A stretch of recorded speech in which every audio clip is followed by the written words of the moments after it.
हाय दोस्तों, स्वागत है आपका किसान इंडिया में। और हमारे साथ जो अभी शख्सियत हैं उनका नाम है गुंजन विजय जैन, जो कि ट्राज ब्रांड के फाउंडर हैं।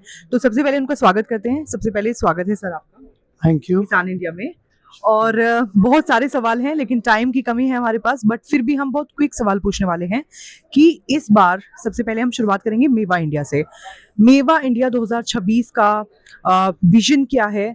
जो पहले दो एडिशन हुए हैं उनसे मेवा इंडिया 2026 डिफरेंट कैसे है? यूनिकनेस इस बार की क्या है? मेवा इंडिया पहले तो it's a show which is every year getting bigger better and wider. So खासियत ये है कि एक हमने धीरे धीरे जितना हो सकता है फॉरेन से, ये हमारे इस शो की सबसे बड़ी खासियत ये है कि ये मेक इन इंडिया है। We try to make in India. आज तक हम लोग बाहर जाते थे और वहाँ जाके सप्लायर से मिलते थे, बायर से मिलते थे। हमने ये किया कि वो इंडिया आ रहे हैं। जो फॉरेन एक्सचेंज बाहर जा रही थी वो फॉरेन एक्सचेंज आज इंडिया आनी शुरू हो गई है। तो ये दोनों टाइम पे नहीं था? नहीं, ये दोनों टाइम पे था। Okay. बट ये तीसरा, मैं पहले आपको जनरल बता रहा हूँ। हाँ। और जो इस बार की सबसे बड़ी खासियत है वो है हमारी कैंपेनिंग, जो एक हमारा शुरू से भी मकसद था, बट इस मेवा का जो सबसे बड़ा मकसद है वो है ग्रो इन इंडिया। तो इस बार हमारी कोशिश है कि हम कैसे और क्या क्या कर सकते हैं, हम अपनी सरकार की कान तक ये बात पहुंचाएं कि कैसे इंडिया लगभग 28,000 करोड़ का ड्राई फ्रूट इंपोर्ट करता है।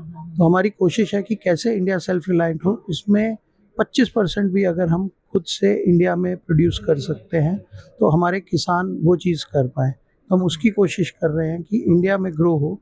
आज मतलब जो काफ़ी शख्सियत आई, कल हमारे honourable agriculture minister for state Bhagirath ji आए थे। तो यही एक कॉल है कि कैसे हम लोग वर्क करें कि इंडिया में इसकी फार्मिंग हो सके। ओके। आप ये जो मेवा इंडिया है वो फार्मर्स के बीच में, प्रोड्यूसर्स के बीच में जो गैप है, ब्रिज का काम कैसे कर रहा है, गैप कैसे भर रहा है, और इससे फार्मर्स को कैसे बेनिफिट हो रहा है? देखिए, फार्मर्स को बेनिफिट 2-3 तरह से, जैसे आज इंडिया में काजू और किशमिश होता है, तो ये मानिए कि जैसे-जैसे मेवा का ये होता है, उतना मेवा का प्रचलन बढ़ता है, तो उतनी सेल बढ़ती है, उतनी कंज़म्पशन बढ़ती है, तो एक तो हमारे फार्मर्स को अपॉर्च्युनिटी मिलती है और ग्रो करने की, और जो ग्रो कर रहे हैं, उसमें उनको बेटर रिटर्न मिलती है।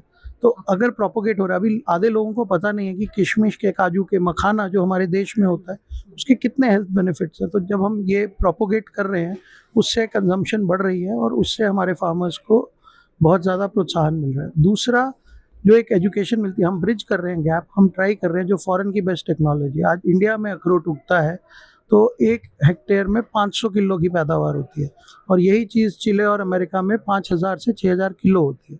हमारी कोशिश है वहाँ की बेस्ट टेक्नोलॉजी, हमने टाई अप की है, वहाँ की बेस्ट टेक्नोलॉजी इंडिया आ सके, हम इंडिया में उनके साथ लग के इंडिया की क्रॉप बढ़ा सकें। तो हमने ऐसा एमओयू साइन किया है एनडीएफसी ने। तो हमारी कोशिश है कि बाहर की बेस्ट टेक्नोलॉजी इंडिया में लाके इंडिया में ग्रो इन इंडिया कर पाए।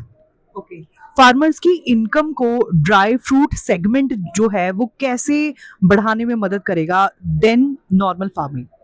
देखिए, एक तो हॉर्टिकल्चर जो है, कोई भी हॉर्टिकल्चर क्रॉप, अगर आप एक बार पेड़ लगाते हैं, नट्स में खासकर, बेशक अगर अखरोट है, बादाम है, आप एक बार पेड़ लगाते हैं तो अगले 50 से 100 साल आपको फसल देता है। सिर्फ इसमें एक ही प्रॉब्लम है कि ये आपको जो फसल देगा वो 5 से 6 साल बाद देगा। तो जो किसान है उसको 5-6 साल सस्टेन करना। हमारी गवर्नमेंट से यही डिस्कशन है कि कुछ ऐसी स्कीम बने, वो उसके बाद तो इट्स अ पेरिनियल इनकम, उसको अगले 100 साल तक उससे इनकम मिलती रहेगी। ये नहीं है कि हर साल लगाना है, हर साल उतारना है। एक बार लगा दिया तो वो हर साल आपको फसल देता रहेगा। तो और आज इंडिया का किसान जो हम लोग देखते हैं वो 30 से 40 रुपए किलो का गेहूँ या चावल उगा रहा है, और हम अगर बाहर देखते हैं अमेरिका में या कहीं, वहाँ अब सिर्फ वो हायर वैल्यू एडेड आइटम उगा रहे हैं। आज 400 रुपए किलो, 500 रुपए किलो जो होते हैं सूखे मेवे, वो उनको उगा रहे हैं। तो अगर हमारा फार्मर भी इस साइड आता है तो हमारे फार्मर की इनकम बहुत बढ़ सकती है। हमने कुछ पायलट शुरू किए हैं एज एन एसोसिएशन। हम लोगों ने वॉलनट की प्लांटेशन में थोड़ा बहुत फ्री प्लांट्स दिए हैं, कैशू में हम कर रहे हैं। जो सबसे बड़ी बात है, इंडिया में हर वो क्लाइमेट है कि हमारे यहाँ पे हर क्रॉप की पैदावार हो सकती है, चाहे वो काजू है, बादाम है, पिस्ता है, बट उसके लिए एक सस्टेन्ड एफर्ट की ज़रूरत है। तो हमारी कोशिश है उस एफर्ट को बढ़ा करके अवेयरनेस लाना। महिला किसानों को कैसे टारगेट करने का सोच रहे हैं आप? एनडीएफसी का फ्यूचर विजन क्या है? क्या हम सरकार से कोई वो कर सकते हैं, बट हमारा महिलाओं का, हमारा sector highest amount of women labour को एम्प्लॉय करता है। तो किसान में तो नहीं बोल सकता ऐसे करते, बट किसान तो डायरेक्टली इनडायरेक्टली बेनिफिट जहाँ है तो वो तो बेनिफिट होंगे ही। ओके, कुछ छोटे छोटे क्वेश्चंस अबाउट योर ब्रांड, इसकी बिहाइंड द स्टोरी क्या है? हम सिर्फ प्रीमियम को नहीं फोकस करते, हम प्रीमियम से लेके नीचे तक फोकस करते हैं ओके, जैसे और हमारा वैल्यू ब्रांड है। अगर मैं आपको यहीं बताऊं तो हम ऊपर एकदम प्रीमियम से शुरू होते हैं और एवरीडे एसेंशियल है, मिड रेंज है, आपके डेली जो स्पाइसेस की ज़रूरत है वो है, अगर आपको स्नैकिंग करनी है वो है, अगर आपको कुछ मिठाई खानी है जिसमें चीनी ना हो और नट्स बहुत ज़्यादा हेल्दी हो वो है गिल्ट फ्री आपकी स्नैकिंग के लिए। और अगर आपके किचन में यूज़ होना है तो काट के बादाम ऑलरेडी छिला हुआ अखरोट सब उस तरह की चीज़ें हैं। सो हमारा ब्रांड स्प्रेड ओवर है कि इंडिया के हर सिटीजन को कहीं से कहीं टच कर पाए। हमारी कंपनी का ये 100वां साल है, it's a sanitary year, so it's been 100 years. Story behind this So it was set up by my grandfather and great grandfather in 1926. That was the start as a barter. तब अखरोट आता था कश्मीर से और सियालकोट जो पाकिस्तान में, वहाँ से नमक आता था। वो बढ़ते बढ़ते 60s में हमने एक्सपोर्ट करना शुरू किया। एक्सपोर्ट के बाद वापस इंडिया की तरफ देखा और आज हम इंडिया के लार्जेस्ट नट्स और ड्राई फ्रूट ब्रांड हैं, जो कि यहाँ पे मतलब पूरे इंडिया में पूरे डिस्ट्रीब्यूशन से इंडिया के हर कोने में सूखे मेवे को पहुँचाते हैं। और आपका ब्रांड फार्मर्स को कैसे टारगेट कर रहा है? हमारा ब्रांड फार्मर्स से तो हम रूट से जुड़े हैं, बिकॉज हम डायरेक्ट फार्मर्स से प्रोक्योर करते हैं। हमारी हिस्ट्री कश्मीर वॉलनट की है, तो हम बिल्कुल फार्मर्स से ग्रास रूट लेवल पे प्रोक्योर करके उनकी फार्म प्रोड्यूस को फार्म टू फोक एंड तक पहुंचाते हैं। हमारी अपनी रिटेल भी है। इसके अलावा हम बहुत एक्सपोर्ट करते, तो हमने कश्मीर के अखरोट को दुनिया के चप्पे चप्पे में पहुंचाया है। ड्राई फ्रूट इंडस्ट्री में आप गैप क्या देखते हैं? देखिए, कोई भी इंडस्ट्री है, India is an evolving economy right now, तो गैप्स हैं थोड़ी बहुत। हमारी सरकार बहुत मदद कर रही है, बट थोड़ी बहुत और ज़रूरत है कि हम कैसे करें, कैसे अपने किसान को पूरा प्रोटेक्ट करें।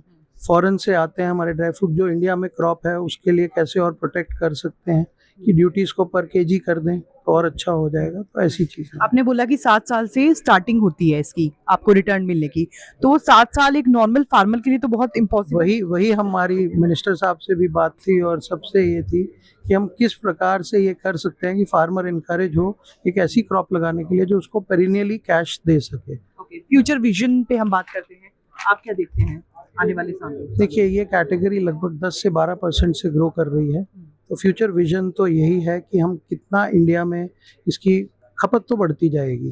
अगर हम प्रोडक्शन इंडिया में बढ़ा लेते हैं तो धीरे धीरे हमारी इकोनॉमी के लिए ये बहुत बेनिफिशियल होगा। तो फ्यूचर विजन है grow in India. Okay, thank you so much. अगला स्टेशन आपकी मनचाही मंजिल खुशहाली है। खुशहाली के दरवाजे चारों ओर से खुले रहेंगे। किसान इंडिया के साथ यात्रा करने के लिए आपका धन्यवाद।